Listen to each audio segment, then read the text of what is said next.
India ಕಂಡಂತಹ one of the finest captain Suryakumar Yadav 2 ವರ್ಷ ಭಾರತ ತಂಡದ ನಾಯಕನಾಗಿ ಒಂದೇ ಒಂದು ಸರಣಿಯಲ್ಲೂ ಕೂಡ ಭಾರತವನ್ನ ಸೋಲೋಕೆ ಬಿಡದೆ 2026ರ T20 ವಿಶ್ವಕಪ್ನಲ್ಲಿ ಚಾಂಪಿಯನ್ ಪಟ್ಟಕ್ಕೂ ಏರಿಸಿದ್ರು. ಆದರೆ ಇಂಡಿವಿಜುವಲ್ ಪರ್ಫಾರ್ಮೆನ್ಸ್ ಇಲ್ಲ ಅಂತ BCCI ಸೂರ್ಯನನ್ನ ಕ್ಯಾಪ್ಟನ್ಸಿಯಿಂದ ಕೆಳಗಿಳಿಸಿ ತಂಡದಿಂದಲೂ ಕೂಡ ಹೊರಗಿಟ್ಟಿದೆ. ಆದರೆ ಸೂರ್ಯನಿಗೆ ತಂಡದಲ್ಲಿ ಶಾಶ್ವತವಾಗಿ ಬಾಗಿಲು ಮುಚ್ಚಿಲ್ಲ ಎನ್ನುವಂತ ಸೂಚನೆಯನ್ನು ನೀಡಿದೆ. ಇದೇ ಕಾರಣಕ್ಕೆ ಟೀಮ್ ಇಂಡಿಯಾಗೆ ಕಮ್ಬ್ಯಾಕ್ ಮಾಡಬೇಕು ಅನ್ನೋದನ್ನ ಚಾಲೆಂಜಿಂಗ್ ಆಗಿ ತಗೊಂಡಿದ್ದಾರೆ. ಅದಕ್ಕಾಗಿ ಭರ್ಜರಿ ತಯಾರಿ ಕೂಡ ನಡೀತಾ ಇದೆ. ಹಾಗಾದ್ರೆ ಸೂರ್ಯ ಮತ್ತೆ ಮೆನ್ ಇನ್ ಬ್ಲೂ ಜೆರ್ಸಿಯಲ್ಲಿ ಕಾಣಿಸಿಕೊಳ್ತಾರಾ? ಏನಿದು ಚಾಲೆಂಜ್? ಈ ಬಗ್ಗೆ ಹೇಳ್ತೇನೆ. ನಾನು ಶಾಂತ. ನ್ಯೂಸ್ ಧ್ಯಾನದ ಸಬ್ಸ್ಕ್ರೈಬರ್ ಆಗೋದಕ್ಕೆ ಮರಿಬೇಡಿ. 2026ರ T20 ವಿಶ್ವಕಪ್ ಆದ್ಮೇಲೆ ಸೂರ್ಯಕುಮಾರ್ ಯಾದವ್ ತಂಡದಲ್ಲಿ ಅವಕಾಶವನ್ನೇ ಕಳ್ಕೊಂಡಿದ್ದಾರೆ.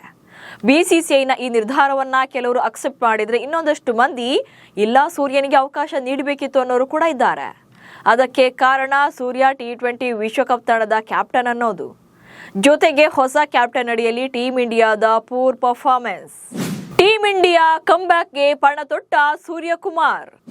ಭಾರತ ತಂಡದಿಂದ ಹೊರಬಿದ್ದಿರುವಂತಹ ಸೂರ್ಯಕುಮಾರ್ ಯಾದವ್ ಕಮ್ಬ್ಯಾಕ್ ಆಗಿ ಭರ್ಜರಿ ಪ್ರಾಕ್ಟೀಸ್ ಮಾಡಿದ್ದಾರೆ. ಇತ್ತೀಚೆಗೆ ವಾಸು ಪರಾಂಜಪೆ ಕ್ರಿಕೆಟ್ ಅಕಾಡೆಮಿಯಲ್ಲಿ ಬ್ಯಾಟಿಂಗ್ ಪ್ರಾಕ್ಟೀಸ್ ಮಾಡುವಂತ ವಿಡಿಯೋವನ್ನ ತಮ್ಮ ಸೋಷಿಯಲ್ ಮೀಡಿಯಾದಲ್ಲಿ ಶೇರ್ ಮಾಡ್ಕೊಂಡಿದ್ರು. ಈ ದಿನ ತುಂಬಾನೇ ಖುಷಿ ಕೊಟ್ಟಿತ್ತು. ತುಂಬಾ ಸ್ಪೀಡ್ ಆಗಿ ಓಡಿದ್ದೆ. 3 ಗಂಟೆಗಳ ಕಾಲ ಸುಮಾರು 1000 ಎಸೆತಗಳನ್ನ ಬ್ಯಾಟಿಂಗ್ ಮಾಡಿದೆ. ಇವತ್ತಿನ ದಿನ ಚೆನ್ನಾಗಿತ್ತು ಅಂತ ಕ್ಯಾಪ್ಷನ್ ಕೊಟ್ಟು ವಿಡಿಯೋವನ್ನ ಪೋಸ್ಟ್ ಮಾಡಿದ್ದಾರೆ.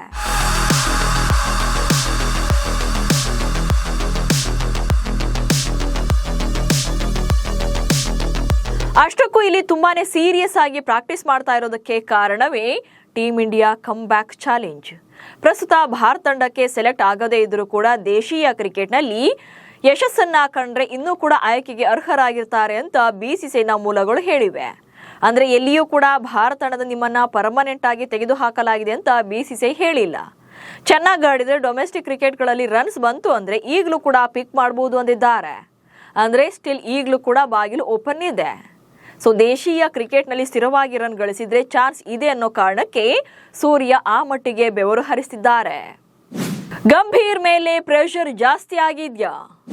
ಮತ್ತೊಂದು ಕಡೆ ಸೂರ್ಯಕುಮಾರ್ ಯಾದವ್ ಬಳಿಕ ಶ್ರೇಯಸ್ ಅಯ್ಯರ್ ಅವರನ್ನ ಭಾರತ T20 ತಂಡದ ಹೊಸ ನಾಯಕನನ್ನಾಗಿ ನೇಮಕ ಮಾಡಲಾಯಿತು. ಆದರೆ ಭಾರತ ತಂಡ ಇತ್ತೀಚೆಗೆ ಐರ್ಲೆಂಡ್ ವಿರುದ್ಧ 2-0 ಹಾಗೆ ಇಂಗ್ಲೆಂಡ್ ವಿರುದ್ಧ 4-0 ಅಂತರದಲ್ಲಿ ಹೀನಾಯ ಸೋಲನ್ನ ಕಾಣಿತು. ಅದು ಕೂಡ ಕ್ಲೀನ್ ಸ್ವೀಪ್. ಸೊ ಇಲ್ಲಿ ಕ್ಯಾಪ್ಟನ್ಸಿ ಅನುಭವದ ಕೊರತೆ ಕೂಡ ಇರೋದು ಗೊತ್ತಾಗುತ್ತೆ. ಇದೇ ಕಾರಣಕ್ಕೆ ಆಯ್ಕೆದಾರರು ಹಾಗೆ ಕೋಚ್ ಗೌತಮ್ ಗಂಭೀರ್ ಮೇಲೆ ಒತ್ತಡ ಕೂಡ ಹೆಚ್ಚಾಗಿದೆ. ರೋಹಿತ್ ಶರ್ಮಾ ಅವರ ನಿವೃತ್ತಿಯ ಬಳಿಕ ಪೂರ್ಣ ಪ್ರಮಾಣದ ಕ್ಯಾಪ್ಟನ್ಸಿನ ವಹಿಸಿಕೊಂಡಂತ ಸೂರ್ಯಕುಮಾರ್ ಯಾದವ್ ವಿಶ್ವ ಕ್ರಿಕೆಟ್ನಲ್ಲಿ ಅತ್ಯುತ್ತಮ ವಿನ್ನಿಂಗ್ ಪರ್ಸೆಂಟೇಜ್ ಅನ್ನ ಹೊಂದಿದಂತ ನಾಯಕ ಎನಿಸಿಕೊಂಡಿದ್ದಾರೆ. ಒಟ್ಟಾರೆ 52 ಪಂದ್ಯಗಳಲ್ಲಿ ಭಾರತವನ್ನ ಲೀಡ್ ಮಾಡಿದ್ದು 42 ಪಂದ್ಯಗಳಲ್ಲಿ ಗೆಲ್ಲಿಸಿದ್ದಾರೆ. ಸೊ 8 ಪಂದ್ಯಗಳಲ್ಲಿ ಭಾರತ ಸೋಲನ್ನ ಕಂಡ್ರೆ 4 ಪಂದ್ಯಗಳು ರದ್ದಾಗಿದ್ವು. 80.77ರಷ್ಟು ಗೆಲುವಿನ ಶೇಕಡಾವಾರು ಹೊಂದಿದ್ದಾರೆ.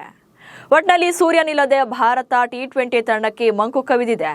ಸೂರ್ಯ ಕೂಡ ಕಮ್ ಬ್ಯಾಕ್ ಆಗಿ ಬೆವರು ಹರಿಸಿದ್ದಾರೆ. ಡೊಮೆಸ್ಟಿಕ್ ಕ್ರಿಕೆಟ್ನಲ್ಲಿ ಅದನ್ನ ಪ್ರೂವ್ ಮಾಡ್ತಾರಾ ಅನ್ನೋದೇ ಈಗಿರುವಂತಹ ಪ್ರಶ್ನೆ. ನಿಮ್ಮ ಪ್ರಕಾರ ಭಾರತ T20 ತಂಡಕ್ಕೆ ಸೂರ್ಯಕುಮಾರ್ ಯಾದವ್ ಮತ್ತೆ ಕಮ್ ಬ್ಯಾಕ್ ಮಾಡಬೇಕಾ ಅನ್ನೋದ್ರ ಬಗ್ಗೆ ಕಮೆಂಟ್ಸ್ ಮೂಲಕ ತಿಳಿಸಿ. ಹಾಗೆ ಸುದ್ದಿಯನ್ನು ಫಾಲೋ ಮಾಡಿ. ನಮಸ್ಕಾರ.